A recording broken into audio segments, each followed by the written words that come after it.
Hey guys, welcome to the Liberal Hive Mind, a channel solely focused on exposing the abundant hypocrisy of the left. With everything going on in the world right now, and with last week Alexandria Ocasio-Cortez telling us that the Hunter Biden laptop story, or the Biden crime family corruption is just a half-fake news story that shouldn't really be the focus, with everything going on, and as leftists continue to lecture us on the lack of priorities within the political world, leftoids on Twitter are showing us exactly what they mean by political priorities.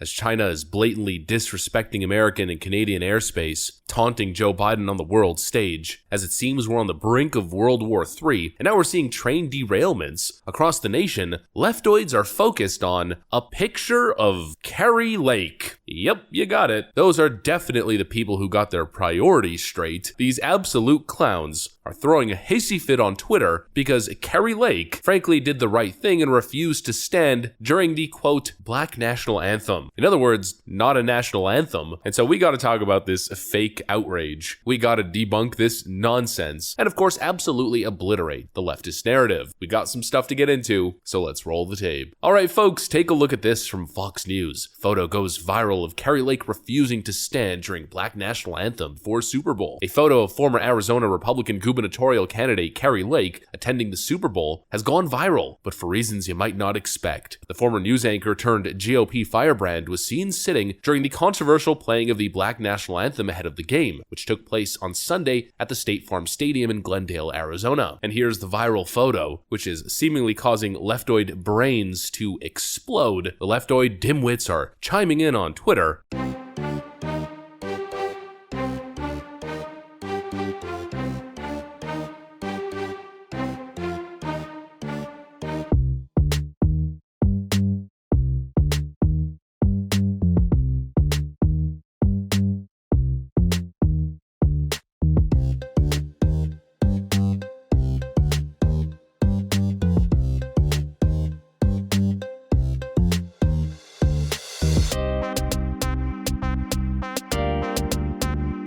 She's a terrible, evil, despicable racist is what they're telling you. Essentially, the argument that I'm seeing on Twitter is that Kari Lake sitting down during the quote Black National Anthem, which is just a song, it's really not a national anthem, her sitting down means that she doesn't like black people. Of course, the exact same dishonest leftist tactics. What do you mean you don't support Black Lives Matter? You must hate black people. You must think that black lives don't matter. Of course, that couldn't be further from the truth. Kari Lake then clarifies, I am against a black national anthem for the same reason I am against a white national anthem, a gay national anthem, a straight national anthem, a Jewish national anthem, a Christian national anthem, and so on, Lake told Fox News Digital in a statement on Monday. We are one nation, under God. Francis Scott's key words ring true for every single American citizen regardless of the color of their skin. James Weldon Johnson's Lift Your Voice is a beautiful song, but it is not our national anthem, she continued. Doesn't exactly seem so controversial to me. She also retweeted the statement from Zeke Arkham, which writes, my quote Black National Anthem is the same anthem I've been singing since I was a child. The same one children of all races have been singing. My national anthem never needed a color. Do they want racism to die, or do they want to keep finding ways to divide us all? Beautifully said. And I think Kari Lake, of course, was totally justified in her refusal to stand. There's only one national anthem, and it's an anthem for all Americans. It's inherently inclusive. The same leftoids who are going on and on about inclusiveness always seem to be the most divisive, promoting nonsense like this. You know, if there's a black national anthem, why is there not a Jewish national anthem, an Asian national anthem, a Muslim national anthem, a gay pride national anthem? We should have them all. I mean, theoretically, if you're being inclusive. No, the best way to be inclusive is to stand up and respect the one banner and the one national anthem that encompasses all of it. Anything else is divisive. Anything else is part of some sort of plot to continue to divide Americans. And good on Kari Lake for refusing to stand up to woke divisive tactics. You know, on issues like this, there's one clip that always seems to come to mind. It's actually a clip of Floyd Mayweather. A lot of people make fun of Floyd Mayweather as not being the sharpest tool in the shed, but he was certainly sharp on this take. Not only are you African American, you're African American and female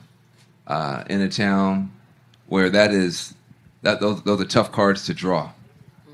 I mean, why do we constantly call each other African Americans? When we go out there and go on the front line and fight the war, we're Americans. When we go in the Olympic Games, we're Americans. But now when we come home, we're African Americans. You know, I don't understand. We're Americans. We built this land. Preach. Absolutely. We could be black Americans, but we're Americans. We built this land. Yeah, absolutely. A lot of times we saying we African Americans, and a lot of us in this country don't know nothing about Africa. I mean, I've never seen none of us compete against, when the Europeans come to America, we don't call them European Americans. And it seems to me as though that's the most logical take. I mean, you could recognize history, sure. There could be different cultures and different songs that represent different cultures, but at the end of the day, a thriving nation and of course a thriving melting pot has to unite under common core values and culture, under one banner. Not to mention, Kari Lake can do whatever she wants. If Colin Kaepernick can kneel during the national anthem, the real national anthem, then Kari Lake can sit during a fake national anthem. I'll just highlight that little moment of hypocrisy and move on from there. In fact, it's all a bunch of fake nonsense. Even the Black National Anthem is exactly that. It's empty virtue signaling nonsense. There's real problems that the black community faces. There's real dilemmas. The idea that singing a particular song during a sporting event is gonna magically make people's lives better is a complete joke. It's empty, white guilt, white savior, corporate, public relations, propaganda garbage. That does absolutely nothing for nobody. I mean, if I was black and I was looking to right the wrongs of history, looking for more economic opportunity, safer environments, better infrastructure for my people, I would frankly view something like this as insulting. Well, you're gonna get none of the policy changes that you want, none of the actual concrete changes to make your life better. What you will get, however, is a fake national anthem sung at the Super Bowl. I mean, what a friggin' slap in the face. And now the last little part that I want to tackle during this video is something I foreshadowed a little bit in the intro. Remember when Alexandria Ocasio-Cortez was telling us just the other day that the Biden crime family and Hunter Biden laptop story was just a distraction from actual important issues? Well, AOC is really focused on important issues, like tweeting about a photo of Elon Musk seated next to Rupert Murdoch at the Super Bowl. Or here's Alexandria Ocasio-Cortez tweeting about how the "He Gets Us" ad at the Super Bowl was fascist. Something tells me Jesus would not spend millions of dollars on Super Bowl ads to make fascism look benign. The ad that she's referring to, by the way, is this one.